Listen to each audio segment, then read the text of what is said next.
Slatka naranča, mirisni kod života.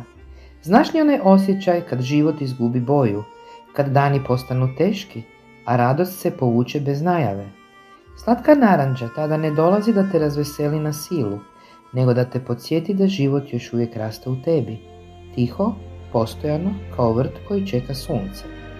Slatka naranča, Citrus sinensis, bogata je limonenom koji dokazano djeluje anksiolitički i antidepresivno. Smanjuje razinu kortizola, potiče parasimpatički živčani sustav i podržava zdravlje probave. Miris slatke naranče poboljšava raspoloženje, ali još važnije, vraća osjećaj sigurnosti u tijelu. Manji udio spojeva su mircen, linalol i aldehid. Oni imaju učinak na metabolizam, probavu, limfu i živčani sustav. Kvantno-informacijski sloj slatke naranče.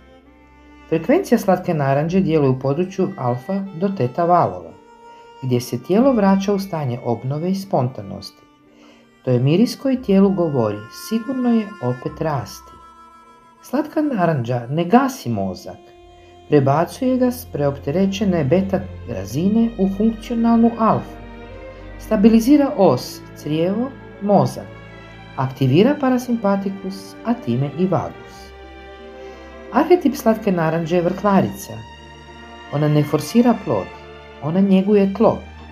U njezinoj prisutnosti život se vraća polako, ali stvarno. Afirmacija koju možete koristiti u radu sa kodom slatke naranče. Život u meni ponovo raste. Život u meni teče slobodno i sigurno. Jer slatka naranča ne tjera tamu, ona sadi svjetlo.